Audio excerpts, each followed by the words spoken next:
অবশেষত ফকিৰগঞ্জত উদ্ধাৰ হ'ল ৰাইডাৰ ননীৰ বাইক। সৰুহজাৰ এটা গেষ্ট হাউচৰ পৰা চুৰি হৈছিল ৰাইডাৰ গৰাকীৰ বাইকখন। মহানগৰীৰ বশিষ্ঠ আৰু ফকিৰগঞ্জ আৰক্ষীৰ তৎপৰতাত প্ৰেম বজাৰৰ পৰা উদ্ধাৰ কৰা হৈছে বাইকখন।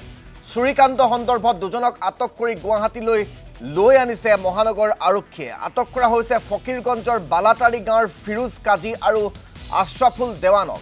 উল্লেখযোগ্য যে উত্তৰাখণ্ডৰ বাইকাৰ্ছ গৰাকীৰ বাইকখন গুৱাহাটীৰ পৰা চুৰি হোৱা ঘটনাক লৈ তৎপৰ হৈছিল মহানগৰ আৰক্ষী আৰু মহানগৰ আৰক্ষীয়ে চৌদিশে অভিযান চলাই তথ্য লাভ কৰিছিল যে ফকিৰগঞ্জৰ প্ৰেম বজাৰত সেই ৰাইডাৰ ননীৰ সহযোগী গৰাকীৰ বাইকখন থৈছে বা তাত সেই বাইকখনৰ সন্ধান পোৱা গৈছে আৰু লগে লগেই ফকিৰগঞ্জ আৰক্ষীৰে যোগাযোগ কৰি বশিষ্ঠ আৰক্ষীয়ে সেই বাইকাৰ গৰাকীৰ সহযোগীজনৰ যিখন চুৰি হোৱা বাইক সেই বাইকখন উদ্ধাৰ কৰিছে। আমি আপোনালোকক দেখুৱাইছো আৰু বাইক চুৰিৰ ঘটনাৰ লগত জড়িত দুজন লোকক ইতিমধ্যে আটক কৰি গুৱাহাটীলৈ লৈ আনিছে। সবিশেষ জানিবৰ বাবে জ্যেষ্ঠ সাংবাদিক ঋত্বিক কৌশিকৰ সৈতে আমি ফোনযোগে সংযোগ স্থাপন কৰিছো। ঋত্বিক, মই আপোনাৰ পৰা জানিব বিচাৰিম এই বাইকখন উদ্ধাৰ হোৱা গোটেই তদন্ত প্ৰক্ৰিয়াটোৰ কেনেকৈ সফল কৰিবলৈ সক্ষম হ'ল বশিষ্ঠ আৰক্ষীয়ে, কেনেকৈ সন্ধান লাভ কৰিলে গোটেই কথাখিনি?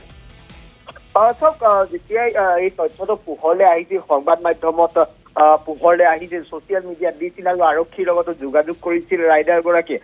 আৰু তাৰ পিছতেই প্ৰশ্ন উঠিছিল যে মহানগৰ কিমান সুৰক্ষিত আচলতে, যে এগৰাকী যি ৰাইডাৰ আছিল, ৰাইডাৰে এটা গেষ্ট হাউচত আছিল আৰু গেষ্ট হাউচৰ ভিতৰৰ পৰা মটৰচাইকেলখন চুৰ কৰি লৈ গৈছিল আৰু তাক লৈ মহানগৰ আৰক্ষীৰ কাম কাজক লৈ বহু প্ৰশ্ন উত্থাপন হৈছিল। আৰু যোৱা কালৈকে গোটেই বিষয়টো লৈ ৰাইডাৰ গৰাকীয়ে ছচিয়েল মিডিয়াত তেওঁ কৈছিল যে 4 দিন উকলি গ'ল, এতিয়ালৈকে তেওঁলোকে গুৱাহাটীত থাকিব লগা হৈছে কাৰণ তেওঁলোকৰ বাইকখন চুৰি হোৱাৰ কাৰণে তেওঁলোক ইয়াৰ পৰা যাত্ৰা কৰিব পৰা নাই অন্য গন্তব্য স্থানলৈ। আৰু নিশাৰ ভাগত এই তথ্য আৰক্ষীয়ে লাভ কৰিবলৈ সক্ষম হৈছিল যে ইয়াৰ পৰা যি বাইকখন আছিল, বাইকখন নামনি অসম বাংলাদেশ সীমান্ত ফকিৰগঞ্জত বাইকখনৰ অৱস্থিতিৰ তথ্য লাভ কৰিবলৈ সক্ষম হৈছিল বশিষ্ঠ আৰক্ষী। আৰু তাৰ পিছতেই তথ্য পোৱাৰ পিছতেই যিগৰাকী ইষ্ট জিলাৰ এডিচিপি আছে অনুৰাগ শৰ্মা আৰু ভাৰপ্ৰাপ্ত বিষয়া বশিষ্ঠ আৰক্ষী থানাৰ কপিল পাঠক, এই দুয়োগৰাকীয়ে ৰাওনা হৈছিল ফকিৰগঞ্জলৈ। আৰু তাতে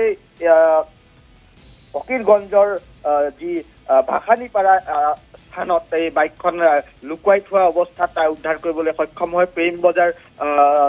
প্ৰেম বজাৰৰ পৰা। আৰু তাৰ পিছতে সেই ভাসানীপাৰাৰ ফিৰোজ কাজী আৰু আশ্ৰাফুল দেৱান নামৰ দুজন লোককো আটক কৰি লৈ আহিছে, যি এই বাইকখনৰ চুৰিৰ লগত পোনপটীয়াকৈ জড়িত হৈ আছে। আৰু বৰ্তমান সময়ত বশিষ্ঠ আৰক্ষী থানালৈ যি মটৰচাইকেল আৰু যি ফিৰোজ কাজী আৰু আশ্ৰাফুল দেৱান এই দুয়োকে লৈ আনি থকা হৈছে আৰু কিছু সময়ৰ পিছতে বশিষ্ঠ আৰক্ষী থানাত উপস্থিত হ'বই।